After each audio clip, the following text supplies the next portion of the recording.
सैयद असद अब्बास हमारे साथ मौजूद हैं, कर्नाटक से ही आते हैं। अब्बास साहब, क्या राय है आपकी अंबर जैदी की बातों पर? जब इंटीग्रल पार्ट नहीं है, अगर ये मान लिया जाए तो फिर तो हिजाब को लेकर जिद नहीं होनी चाहिए। देखिए, सबसे पहले तो बात है ये बिल्कुल गलत बता रही हैं। हाँ। मेरी माँ जो है वो कुरान लगातार बार बार पढ़ चुकी है कई जबानों में जी। और उनका मानना है और उनका ये कहना है कि सूरह निसा में, सूरह नूर में, कुरान शरीफ में ये पाक पाक शब्दों में बताया गया है कि पर्दा करना जरूरी है। और पर्दा ही नहीं, जो बात ये बता रही है हिजाब का मतलब क्या है, पर्दा, पर्दा का मतलब क्या है, वेल। कुरान में पाक पाक शब्दों में ये बताया गया है। बहन, आपने कुरान नहीं पढ़ा है, कृपया करके पढ़कर आइए। और दूसरी बात देखिए, नहीं मैंने नहीं, लेकिन असद अब्बास साहब, अगर कुरान शरीफ में हेड स्कार्फ का जिक्र है, हिजाब का जिक्र है, जो कि दलील भी दी गई कर्नाटक हाईकोर्ट में, तो फिर ये बुर्का कहां से आ गया, नकाब कहां से आ गया? जी हाँ, बिल्कुल मैं जवाब देता हूं। जो यहाँ पे सीनियर एडवोकेट है देवदत्त कामत ने कुरान से पढ़कर बताया इंग्लिश के ट्रांसलेशन के साथ। हाँ। किसको? जस्टिस दीक्षित साहब को, कृष्णा दीक्षित को ये बात बताया कि ये एसेंशियल रिलीजियस प्रैक्टिस है और कुरान में इसका जिक्र है। ये रिकॉर्डेड है। हाँ, ये रिकॉर्डेड है, आप देख सकते हैं। और दूसरी बात यहां पर जो हो रहा है उडुपी कर्नाटक में, जो बैंगलोर के करीब है, मैं उसको आपको बात बता दूं। हाँ। ये मेरी माँ जो है वो खुद स्कूल में पढ़ी है, मेरी बहन खुद स्कूल में पढ़ी है, और ये तमाम जो 50-60 साल से कर्नाटक में चल रहा है। हिजाब जो हेड स्कार्फ है, रूल बुक में क्या बताया गया है? रूल बुक में, उसी स्कूल के रूल बुक में यह बताया गया है जो आपका हेड स्कार्फ है वो कलर कोऑर्डिनेटेड होना चाहिए, यूनिफॉर्म जरूरी है।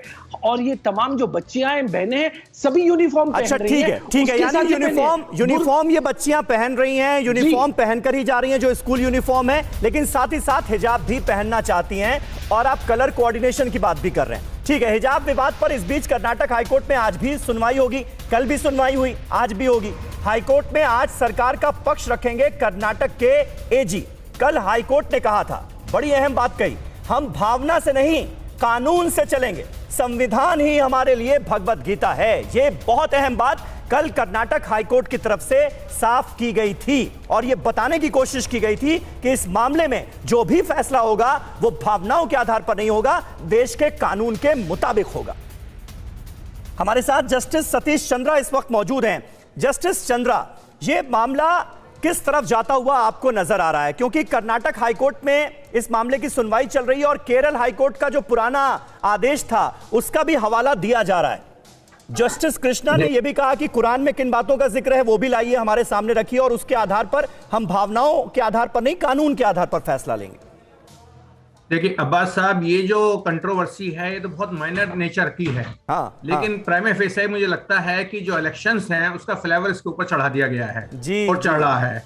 जहां तक है एजुकेशन इंस्टीट्यूशन का, ये जो एजुकेशन इंस्टीट्यूशन है ये पब्लिक इंस्टीट्यूशन है, ये मदरसा या माइनॉरिटी की इंस्टीट्यूशन नहीं है। राइट, पहली बात तो ये है। और फंडामेंटल राइट जो है वो टू गेट द एजुकेशन है, ना कि ड्रेस हमारा जो है वो फंडामेंटल राइट में आता है। कल को ये बच्चे जब बाहर निकलेंगी तो इनको पासपोर्ट भी बनाना है, सर्विस में भी जाना है, हो सकता है कुछ आर्म फोर्स में भी जाएं और कहीं और विदेश में भी जाएं, तो उस टाइम भी इनका क्या ये कंट्रोवर्सी चलेगी या ये कंट्रोवर्सी की जरूरत नहीं होगी? जब पासपोर्ट बनवाना होगा या वीसा लेना होगा या सर्विस में जाना होगा, डिसिप्लिनरी फोर्स में जाना होगा, तब क्या चलेगी इसको? जहां तक है एजुकेशन इंस्टीट्यूशन का, आपने कहा कि कर्नाटक एजुकेशन बिल के अंदर ऑलरेडी है जी, तो ऐसा ही सुप्रीम कोर्ट का सामने मामला आया था केरला एजुकेशन बिल का, अच्छा, 1958 के अंदर, और उसमें सुप्रीम कोर्ट ने बहुत अच्छी तरह से कहा था कि to maintain the discipline is the right of the authority. और उसके अंदर जो यूनिफॉर्म है उससे तो हमारा डिसिप्लिन मेंटेन करने की एक सेंस क्रिएट होती है और डेवलप होता है। आर्टिकल 30 सब क्लोज 1 के अंदर उन्होंने बताया था कि माइनॉरिटी एजुकेशन इंस्टीट्यूशन को एस्टेब्लिश कर सकता है, एडमिनिस्टर कर सकता है, उसके अंदर एडमिनिस्ट्रेशन कर सकता है। अच्छा। लेकिन डिसिप्लिन तो उसको मेंटेन करना पड़ेगा। हाँ। और जो रेगुलेटरी पावर है वो स्टेट के पास हमेशा से रही है और उसको रेगुलेट किया सकता है। सेंट जेवियर का केस है, सुप्रीम कोर्ट का ही डिसाइडेड है 1975 का इसके अंदर। तो इसके अंदर ये देखना चाहिए क्या वास्तव में ये एजुकेशन को प्रिवेंट करने के लिए हो रहा है या एजुकेशन को एनकरेज करने के लिए हो रहा है। अगर किसी को दिक्कत ठीक है, लेकिन जस्टिस चंद्रा उधर से ये दलील दी जा रही है कि आप राइट टू एजुकेशन कैसे छीन सकते हैं हमारा? अगर हम अपना रिलीजन फॉलो कर रहे हैं तो आप राइट टू एजुकेशन हमारा कैसे छीन सकते हैं?